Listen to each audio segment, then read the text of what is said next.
Bonsoir, nous sommes le lundi 14 septembre. Merci de vous retrouver pour ce nouveau journal d'information. Tout de suite, on commence avec les titres de votre actualité locale. Bouger autrement, jusqu'au 22 septembre se tient en Europe la semaine de la mobilité. De nombreux rendez-vous au programme et notamment sur Saint-Quentin-en-Yvelines. Invité notamment Maëlys Fleurier, responsable du service des nouveaux usages des mobilités pour la communauté d'agglomération. GEA en grève, les salariés basés à Montigny-le-Bretonneux de la société allemande spécialisée dans la conception et la fabrication d'équipements industriels étaient en grève aujourd'hui. 10% des effectifs seraient menacés suite à la réorganisation du groupe. La fête de l'UMA, mais aussi la place du Parti communiste français pour les prochaines régionales. Nous en parlerons également ce soir avec Julien Ibora, secrétaire dans les Yvelines de la formation politique. Il est en plateau avec nous. Mais pour commencer tout de suite dans cette actualité, aujourd'hui nous revenons sur l'arrivée des réfugiés syriens et irakiens dans les Yvelines. À Versailles, une soixantaine de réfugiés en provenance d'Allemagne sont attendus cette semaine. Pour l'instant, aucune date n'a encore été arrêtée quant à leur arrivée. C'est le centre d'hébergement d'urgence des Mortemais qui a été choisi par la préfecture. La Croix-Rouge s'occupe des préparatifs, mais d'autres associations caritatives se tiennent prêtes à agir, comme le collectif Versailles Solidarité Internationale, qui rassemble 21 associations caritatives. On écoute tout de suite Philippe Domergue, responsable de ce collectif. Nous avons lancé un appel à l'accueil des réfugiés sur Versailles. En ce qui concerne les personnes qui peuvent se proposer, eh bien, nous les orientons vers telle ou telle association dont nous savons qu'ils ont des besoins. Il y aura une action administrative, puisqu'ils vont être là d'abord pour faire une demande d'asile et régulariser leur situation. Et puis, pour certains, malheureusement pour beaucoup, il va y avoir probablement une aide matérielle. On attend un petit peu que le dispositif soit organisé, parce que pour être efficace, effectivement, il ne faut pas se disperser dans tous les horizons. Et je vous le disais, nous allons parler de la fête de l'humanité. Nous sommes au plateau avec Julien Ibora, secrétaire départemental du Parti communiste français des Yvelines. Bonsoir à vous et merci d'être venu sur notre plateau pour répondre à nos questions. Alors la fête de l'humanité vient de se terminer. Tout à l'heure, je le disais dans les titres, 200 000 personnes, c'est par jour. En tout, il y a plus de 500 000 personnes qui sont venues. 600 000 personnes qui sont venues, qui se sont rendues donc à la Courneuve. Comment ça s'est passé pour vous sur le stand des Yvelines? Il y avait un regain d'intérêt pour le Parti communiste français? Oui, bien sûr. C'est un rendez-vous traditionnel, la fête de l'humanité. C'est tous les ans depuis 80 ans. Une fête populaire, une fête culturelle, une fête politique. Et cette année comme une autre, il y avait beaucoup de monde, malgré le temps, qui n'a pas repoussé tous les gens qui avaient pris leur place avant. Et nous, on a eu l'occasion de rencontrer des centaines d'Yvelinois sur notre stand. À l'occasion de toute cette fête. Parce que c'est vrai qu'il y a plus de 150 partis communistes des différentes régions en France qui sont représentés. Il y a juste un stand yvelinois, alors que par exemple dans les stands d'Île-de-France, le 94 ou le 93, Val-de-Marne ou la Seine-Saint-Denis étaient beaucoup plus représentés. Oui, vous l'expliquez comment? C'est assez simple. Le Val-de-Marne, c'est un département communiste où le Parti communiste est extrêmement fort. La Seine-Saint-Denis, ça a été jusqu'en 2008 un département communiste où le Parti communiste est encore très très fort. L'histoire du Parti communiste dans les Yvelines est un peu plus compliquée du fait de la couleur politique de notre département. Donc c'est... Excusez-moi, il faisait très froid. C'est normal qu'il y ait un petit peu moins de monde. Ça ne veut pas dire qu'on est moins motivé, c'est juste qu'on est un tout petit peu moins nombreux que dans ces départements. Donc voilà, le poids des Yvelines est quand même minime dans tout l'ensemble du Parti communiste français. Oui, alors de là à parler du poids des Yvelines, ça voudrait dire qu'on est en concurrence avec les autres. Il y a un seul parti communiste qui rayonne sur toute la France. Alors il y a des communistes dans les Yvelines qui sont moins nombreux que dans d'autres départements. Pour autant, on ne peut pas parler de poids d'un département par rapport à un autre. On l'a vu il y a un instant, donc nous parlions des migrants qui sont arrivés dans les Yvelines. Justement, voilà, c'est un grand sujet de société en ce moment. C'était également une problématique qui était au cœur de la fête de l'UMA. Manu Chao d'ailleurs a chanté la chanson Clandestino. Bien sûr. C'est évidemment quelque chose un sujet qui est fort pour nous. C'est la question de ce qui se passe dans le monde entier. On est un parti internationaliste et voir le drame de ces migrants, mais surtout de ce qui se passe dans leur pays. Il y a ce qui se passe quand ils arrivent ici qui est extrêmement dur, la traversée, mais c'est surtout ce qui se passe dans leur pays, la guerre, la misère. C'est évidemment des questions qui sont identitaires pour nous les communistes et auxquelles on tâche d'essayer de trouver des réponses en tout cas. Et par rapport justement au positionnement de l'Europe, on le voyait la semaine dernière, l'Allemagne semblait ouvrir ses portes justement à ces migrants. Aujourd'hui, la position a changé. Comment vous le jugez? Quelle est votre position par rapport à ça? Là-dessus, il faut une position européenne. Il y a besoin de de solutions politiques à ce qui se passe. C'est pas le tout d'accueillir des migrants, c'est fondamental et la France ne joue pas un rôle assez fort dans l'accueil des migrants. Les annonces faites par François Hollande la semaine dernière sont très en deçà de la capacité d'accueil de la France. 24 000, il y a 36 000 communes en France, ça fait moins de 1 par commune. Donc on voit qu'il y a une capacité d'accueil forte et sous-utilisée. Mais pour autant, la vraie solution, elle est comment on règle les problèmes qui existent dans ces pays, comment on règle ce qui se passe en Irak, comment on règle ce qui se passe en Syrie et comment on règle ce qui se passe globalement en Afrique, parce qu'il y a aussi tous ces migrants qui fuient la misère. Donc il y a des solutions que l'Europe peut trouver, des solutions politiques. Et c'est là-dessus qu'il faut se battre aussi. Et la proposition justement du Parti communiste par rapport à ces migrants, à ces réfugiés, quelle est-elle ?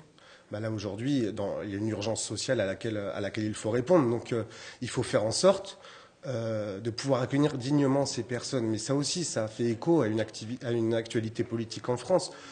Aujourd'hui, les communes se sont fait tellement saigner. Les budgets municipaux sont en baisse constante alors que les communes ont de plus en plus de choses à faire que... Mais est-ce qu'il faut des quotas ou est-ce qu'il faut instaurer des quotas ou justement non ? Moi, je crois pas aux quotas. Moi, je crois que toute personne qui est en souffrance doit pouvoir être accueillie dignement. Mais ça nécessite des moyens importants.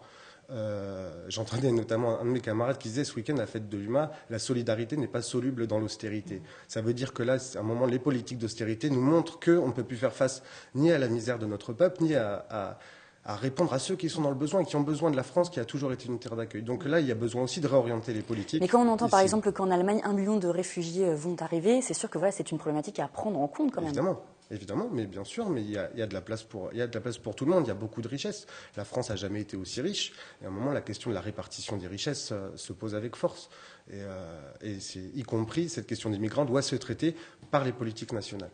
J'aimerais faire également un point avec vous sur les élections régionales. Le département des Yvelines compte un seul conseiller régional. Comment vous expliquez cette situation ? Est-ce que vous allez pouvoir encore peser sur cette élection qui arrive ? On va peser sur cette élection comme on fait à toutes les élections, avec nos idées, avec nos contenus politiques, tout ce qu'on peut porter, et notamment pour cette région Île-de-France où on a des choses à dire. C'est une région qui est extrêmement riche. C'est la région la plus riche de France, c'est une des régions les plus riches du monde.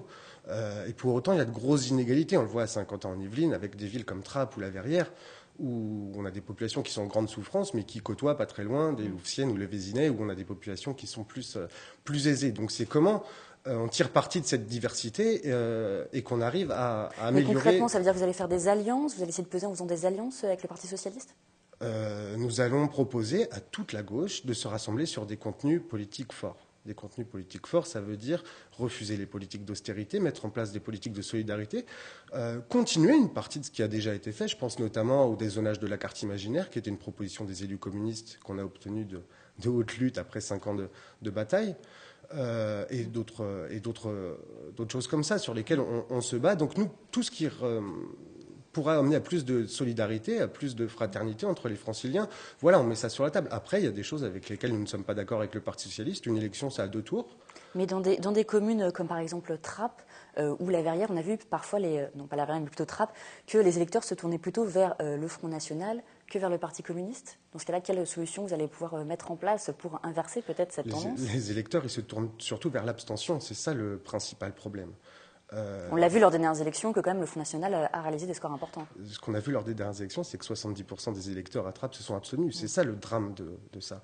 L'électorat du Front National ne grandit pas particulièrement. C'est qu'en proportion, il monte parce que beaucoup de citoyens aujourd'hui ne se reconnaissent plus dans la politique et se désintéressent de la politique. Et c'est là le rôle du Parti communiste. C'est de dire que la politique, ça sert à quelque chose. C'est ce que je disais sur la carte imaginaire. Les élus, ça sert à quelque chose. Donc il faut que nous, les politiques, on retourne vers les citoyens. Peut-être qu'on l'a un peu oublié ces dernières années. Il faut qu'on retourne vers les citoyens, pas pour leur distribuer la bonne parole, mais pour les écouter, entendre ce qu'ils ont à dire et avec eux construire un programme politique. Et c'est à cette condition-là, à mon avis, qu'on redonnera confiance dans la politique et que là, les électeurs retourneront vers les urnes. Et là, vous verrez que le score du Front National, il se réduira à portion congrue. Eh bien, nous suivrons avec nous justement cette actualité et l'actualité de ces élections. Merci Julien Iborra d'être venu avec nous sur notre plateau et d'avoir répondu à nos questions. Social à présent, les salariés du groupe industriel allemand GEA se sont mobilisés cet après-midi sur le site de Montigny-le-Bretonneux. La société spécialisée dans la conception et fabrication d'équipements industriels envisage de supprimer une centaine d'emplois en France. 10% des effectifs du site de Montigny-le-Bretonneux seraient concernés. Tout de suite, le reportage de Fanny Bourdillon. Plus d'une centaine de salariés de l'entreprise GEA de Montigny-le-Bretonneux se sont rassemblés ce lundi après-midi pour faire grève.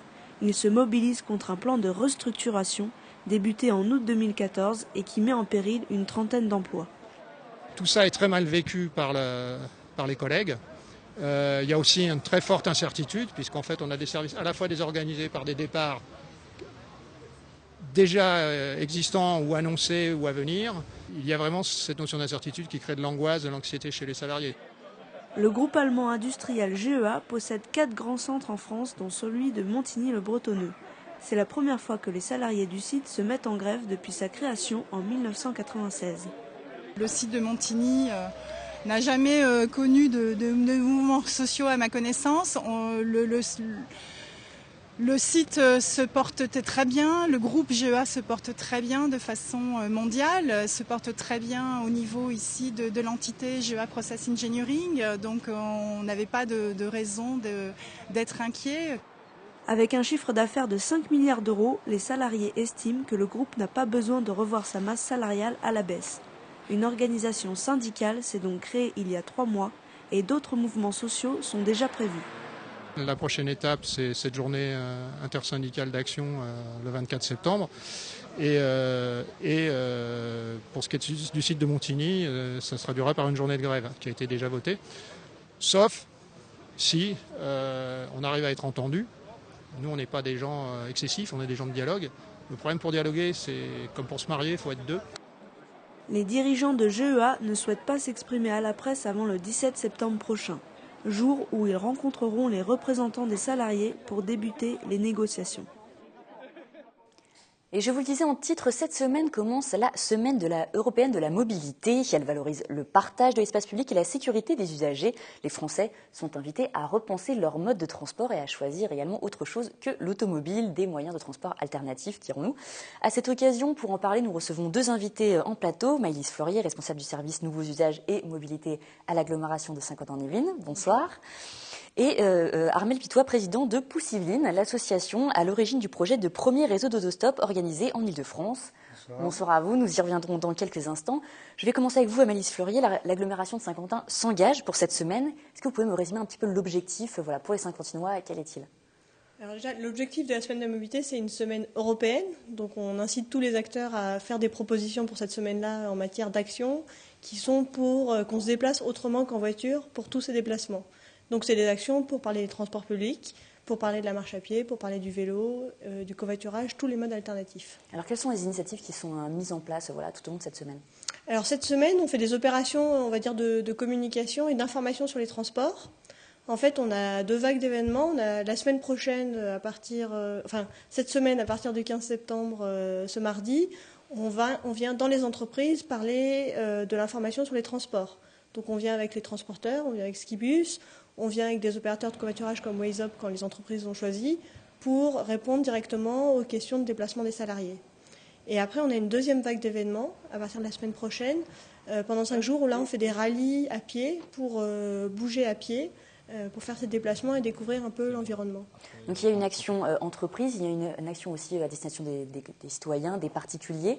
Quelle est la plus importante ? Il y a un besoin, comme il y a beaucoup d'entreprises implantées ici sur le territoire, de mobiliser justement les entreprises sur ce sujet ?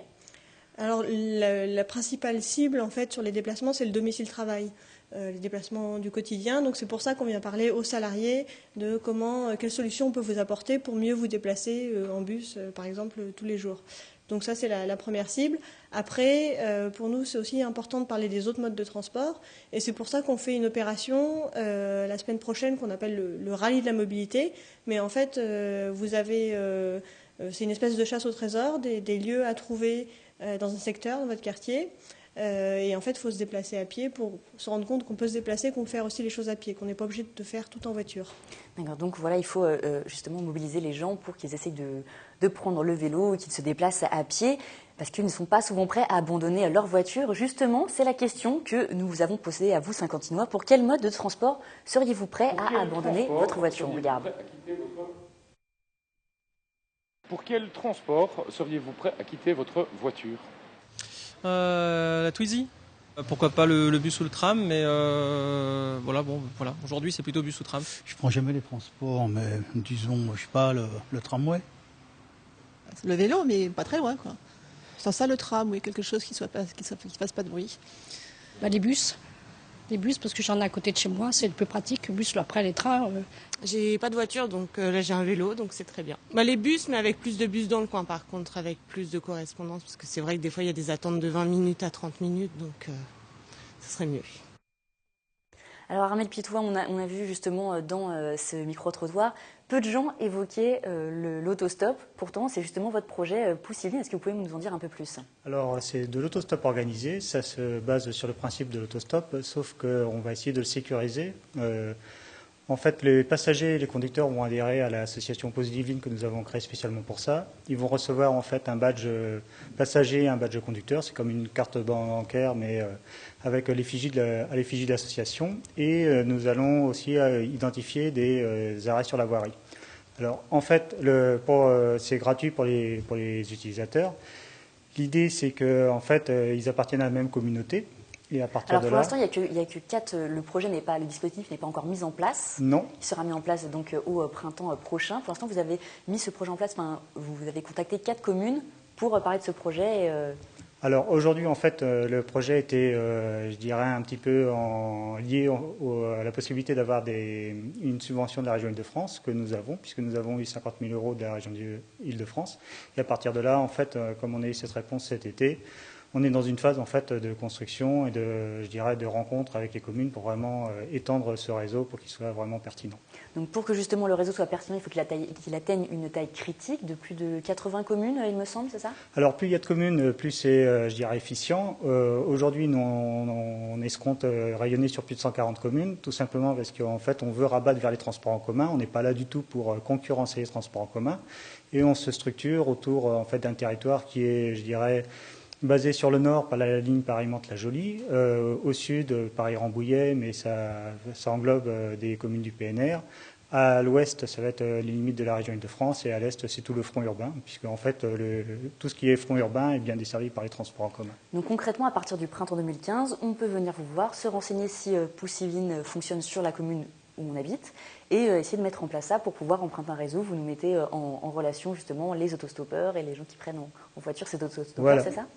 Exactement, et en fait, les gens peuvent déjà aller voir sur le site de Réseau Pousse, puisqu'on va dupliquer un dispositif qui existe dans le Tarn-et-Garonne, qui a déjà fait ses preuves sur plus de 90 communes. Et l'idée, c'est vraiment d'avoir, je dirais, quelque chose de cohérent au niveau territorial. Et encore une fois, c'est gratuit pour les utilisateurs, et c'est vraiment en fait construit avec les collectivités pour apporter aux collectivités une réponse de transport de maillage, géographiquement parlant, et puis aussi pour les usagers, je dirais, avoir une offre de transport dans la journée dans des zones rurales où ils ne sont desservis que le matin et le soir. Malice Fleurier, qu'est-ce que vous pensez justement de cette initiative? L'autostop à Saint-Quentin-en-Yvelines, ça vous semble possible à mettre en place? Le covoiturage en général, on pense que c'est une vraie solution à Saint-Quentin-en-Yvelines. C'est pour ça qu'on s'intéresse à toutes les solutions qui se développent actuellement. Parce que l'autostop, du coup, ça s'adresse peut-être plus aux jeunes ou à un certain public en particulier? Les retours d'expérience qu'on a de Réseau Pousse, il y a 2 catégories de personnes qui sont privilégiées. Ce sont dans les zones rurales, les foyers où il n'y a qu'une seule voiture par foyer, où le conjoint, une fois que le premier est parti travailler avec la voiture, se retrouve en fait sans voiture. Et donc là, j'ai encore eu le cas à l'Alternativa où j'ai rencontré une personne qui vraiment recherchait ce type d'offre. Et puis la deuxième tranche, ce sont les lycéens que tout le monde voit je dirais aujourd'hui, les lycées sont desservis le matin et le soir très bien par les transports en commun, ou du moins du mieux que peut le faire la région. Et par contre, si les lycéens commencent plus tard ou finissent plus tôt, ma foi, ils font déjà de l'autostop, mais dans des conditions qui sont un peu précaires. Donc de l'autostop, mais plus sécurisé. Eh bien, toutes les infos sur la semaine de la mobilité, c'est sur le site de Saint-Quentin-en-Yvelines, et pour Poussivine et l'autostop, c'est sur le site également de Poussivine. Je vous laisse découvrir ça. Merci à vous deux d'être venus avec nous en plateau et d'avoir répondu à nos questions. Samedi dernier, la mairie de Versailles organisait son baby-sit dating de rentrée. Après inscription, les parents bénéficiaient d'un créneau horaire précis pour recevoir en entretien des jeunes qui se présentaient librement. Un stage de premier secours a également été proposé par la mairie pour former ses futurs baby-sitters. Un rendez-vous qui marche pour cette 6e édition. 150 parents étaient inscrits pour trouver le baby-sitter idéal. William L. a rencontré des participants. Regardez. Moi, je suis une habituée, en fait. Ça fait 3 ans que je viens et Et à chaque fois, je trouve plein de personnes motivées. Et c'est vrai que c'est difficile de trouver des contacts par nous-mêmes. Donc là, ça permet de rencontrer beaucoup de personnes en peu de temps. Il faut essayer de saisir la motivation des personnes et voir s'il y aurait une adéquation après dans les horaires. Ça permet d'avoir un contact avec les parents, de voir leurs attentes et aussi de se présenter une sorte de préliminaire, je dirais, peut-être aux entretiens d'embauche ou aux petites réunions pour plus tard. Et ce soir, comme chaque lundi, nous faisons un point sur la culture et l'actualité locale de la culture avec notre journaliste Sephora Namani. Bonsoir Sephora, alors il va être question d'un festival ce soir. Exactement Florane, alors pour cette nouvelle chronique culture, on va parler du festival Île-de-France, un festival qui existe depuis 39 ans mais qui reste encore assez méconnu. Donc ce festival rassemble 450 artistes de 20 nationalités différentes sur une trentaine de concerts à travers 27 lieux de l'Île-de-France et ce jusqu'au 11 octobre. Nous sommes allés à la rencontre d'Olivier Delsal, directeur du festival Île-de-France, qui nous en parle. Le festival, c'est avant tout un voyage, j'allais dire un voyage à travers différents répertoires, puisqu'on va vraiment de musique classique jusqu'aux musiques actuelles, aux musiques du monde. Et puis c'est un voyage à la découverte de l'Île-de-France. On s'installe sur 27 lieux répartis sur l'ensemble du territoire francilien. Et donc le public peut, à l'occasion des concerts, découvrir pas mal de créations, parce que c'est avant tout un festival de création, et des lieux du patrimoine, notamment des lieux qui sont parfois peu souvent ouverts au public. Ce week-end, donc, avait lieu le premier concert yvelinois à l'abbaye de Port-Royal-des-Champs. Il s'agissait d'une lecture-concert d'après Walden ou La vie dans les bois de Henry David Thoreau. Il est question d'une réflexion sur la condition de l'homme et de la nature. Création spécialement conçue pour le festival. On retrouve Olivier Kerr-Ouriot à l'harmonica, Kevin Sediki à la guitare et aux percussions et Jérôme Imard pour l'adaptation du texte. On en écoute un extrait. Ou que les commerçants ambitieux de la campagne viennent dans l'autre sens. Comme ils atteignent le même horizon, ils se crient les uns aux autres leur avertissement de laisser la voie libre à l'autre. Et on l'entend parfois par-dessus le ville. Voici votre épicerie, gens de la campagne. Voici vos rations, paysans. Alors justement, dans le cadre du festival qui a pour but de faire découvrir le patrimoine de la région, ce concert était suivi d'une visite de la chapelle de l'abbaye de Port-Royal-des-Champs, c'est ça ? Exactement. Fermée au public depuis 30 ans, elle a été réouverte exceptionnellement pour l'occasion. Longtemps menacée de s'effondrer, la chapelle s'est offerte une nouvelle toiture, ce qui permet à nouveau d'accueillir en toute sécurité les visiteurs. Chapelle construite à la fin du 19e siècle, 1891-1893 précisément, pour abriter les collections de Port-Royal. Elle collectionne encore aujourd'hui de très beaux vitraux d'époque. La visite était commentée par Philippe Luez, conservateur en chef du domaine de Port-Royal-des-Champs. On rappelle que ce festival présente des musiques de création aussi bien classiques qu'actuelles et cherche à faire rencontrer différents arts avec la musique, tels que la littérature dans le cadre des lectures-concerts, de la vidéo pour les ciné-concerts et même le dessin. Alors quelles sont les prochaines dates à retenir justement pour ce festival, Sephora ? Alors, date importante, le 25 septembre, Big Sun au théâtre de Saint-Quentin, spectacle vidéo-concert signé Chassol qu'on a déjà annoncé, qui va nous emmener voyager en Martinique et en Guadeloupe. Le dimanche 27 septembre également, vidéo-concert à Londe, théâtre de Vélizy-Villacoublay, création de Raoul Lé et de l'ensemble Télémac autour du film King Kong d'Ernest Schutzack. Et enfin, date phare de ce festival, les 25, 26 et 27 septembre, on retrouvera Youssou N'Dour au Cirque d'hiver de Paris, qui nous offrira ses morceaux en avant-première de son prochain album qui sortira dans les bacs courant 2016. On écoute un extrait de sa dernière participation au Festival Île-de-France 2014.